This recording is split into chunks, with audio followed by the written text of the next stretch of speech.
Hi, everyone. Can you hear me, Jamie? We can hear you perfectly and see you perfectly. Okay, fantastic. Hi, everyone. Thank you so much for having me today. I'm laughing because I'm like, wow, I used to be backstage at a theater and now I'm backstage in my living room. So I would like to start. My name is Vanessa Hidary, and I'm really honored that I was asked to be here today. I prepared a piece. This is an excerpt of what I hope will be a bigger piece about some of my experience as a mother of a toddler, an artist, an entrepreneur, social activist while quarantining. So I'm going to get right into it, and then we are going to have a little interview afterwards. So this piece is called Jesus Crisis. Jesus Crisis, Act 1, Scene 1. Upper West Side, one-bedroom apartment. A 3-year-old girl with chubby brown feet is stomping around a cluttered living room, blowing into a deafening party horn. Every 30 seconds or so, she stops, tips her head back, and screams, "Jesus Crisis, Mommy!" Welcome to the jungle, people. Quarantine 2020. The time that will forever be remembered as when I officially became my parents. Growing up on a scale from 1 to 10, Jesus Christ and God damn it were considered my father's level 6 outburst. When my mother started saying, "I'm going to pull my hair out, Vanessa," while miming pulling her hair out, a solid 10 across the board. And now here I am on a 24-hour float between a highly caffeinated 6 to 10. Jesus crisis, Mommy. An ironic malaprop at its best.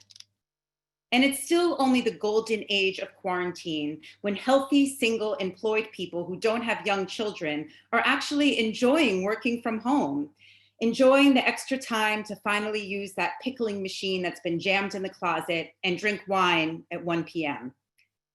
The Upper West Side Moms Facebook page is a catastrophic shit show of women hashing out the pros and cons of moving to their country houses to escape the long Trader Joe's lines.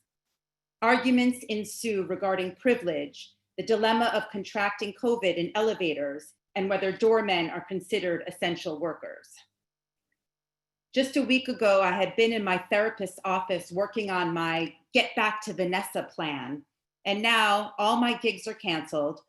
My daughter's school is closed. I can't see my 83-year-old mother, and I'm quarantining with my ex, my daughter's father, with whom I've been trying to navigate a solid co-parenting plan with for over a year. Jesus crisis. We are all, thank goodness, healthy. Not necessarily happy, but Amazon is still delivering Play-Doh. And even though I think we aren't supposed to support Amazon anymore, I'm going to rip my hair out, so I'm ignoring this.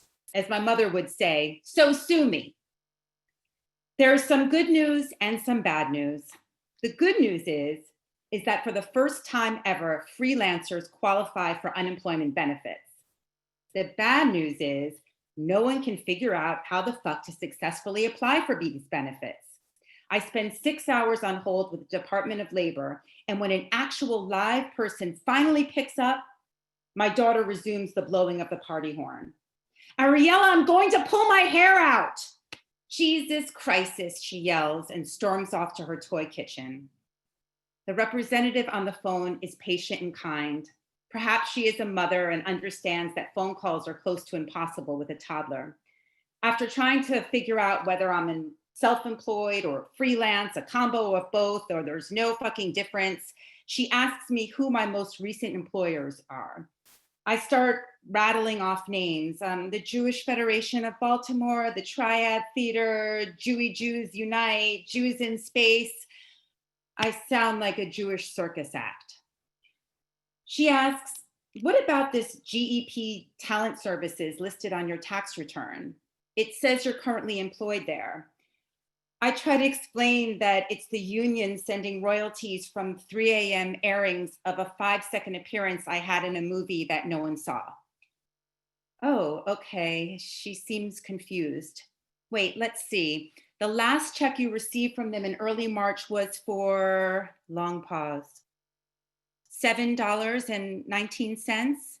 Yes, exactly.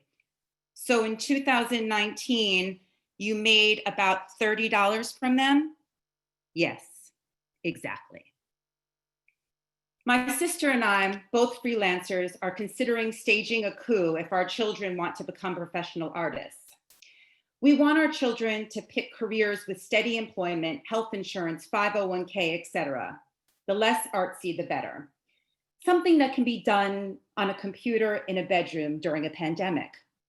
My mother is in complete support of this plan and has begun emailing me information on computer coding classes for toddlers. Truth be told, even before the pandemic, I was struggling to get my career back on track. While some other mothers seemed able to carve out kernels of time to write a novel with babies strapped on their chests, or run out after bedtime routines to do a 9 p.m. performance slot in the East Village, I was swallowed by motherhood. When my daughter would finally fall asleep, I would collapse in my bed and watch deplorable reality shows like Love After Lockup. I had no desire to read, write, or interact with another human. Finally, when my daughter was 2, I somehow found the old Vanessa spunk and wrote a new show with a friend of mine called A Gay and a Jew Walk Into a Bar. As I said, a Jewish circus act. I was back in the game, the last hurrah before COVID, when artists were hustling to squeeze in chairs and pack the house for live theater. I vowed to never abandon my writing again. Now, over 6 months into the pandemic, I've thrown out Ariella's party horn and not written one single word. We have reunited with Grandma again, and just in the nick of time. Out of nowhere, Ariella had developed a horrible stutter, which we all diagnosed as trauma from being separated from my mother. I overhear my mother boasting to her friends on the phone, "One day back with my granddaughter and she stopped stuttering. Amazing!" The unemployment checks finally come in, and people begin asking me if I'm going to do a live Zoom show. But I'm paralyzed again and only seem to be able to muster the focus to watch CNN and splash a hose on Ariella in my mother's backyard. I also have a new condition where I turn into an actual zombie at 5:45 p.m. So a 10 p.m. Zoom request feels like you might as well be asking me to do 4 a.m. tequila shots. The more time that passes, the less confident I feel that I will ever write or perform again. I remember experiencing a similar sadness years ago when my career was in full tilt, but I didn't think I was going to ever be a mother. I can never seem to balance my seesaw. Social media gives me anxiety as I compare myself to women who seem to somehow be able to do it all. I begin to fantasize about all the other careers I could have chosen, preferably jobs that feature tasks to completion like snaking hair out of a clogged drain or cleaning the grout around kitchen tiles. Cleaning is so much more satisfying than rummaging through 5 half-written stories on my computer. Paragraphs that once seemed relevant and full of energy when read the next day ring cliche and forced. I'd become a housewife, without the house nor the husband. I'd become an apartment mom. Jesus Christ. Eventually, organizations get restless and say the show must go on, virtually, of course. I begin to get offers for gigs that will require I stop cleaning the grout. I'm gripped with fear as deadlines zoom. I don't think it's normal to feel this paralyzed when it's something you love to do, right? But no one would know it. I sign my contracts and try to tell myself over and over that I can do it. I read Ariella, the little engine that could story. I think I can, I think I can, I think I can. By the next morning, I'm screaming, I must, there's a fucking deadline. My mother assures me it will be okay.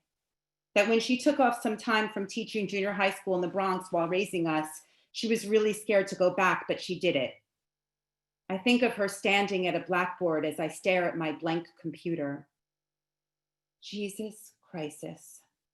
Women, mothers, caretakers, careers, pandemics, isolation, the unknown, the grind, the guilt, the fear, the messy house, the good face put on, the untouched kids' crafts projects, the work, the regrets, the writing, the Instagram, the writing, the work. It always gets better when I just sit down and face the goddamn work.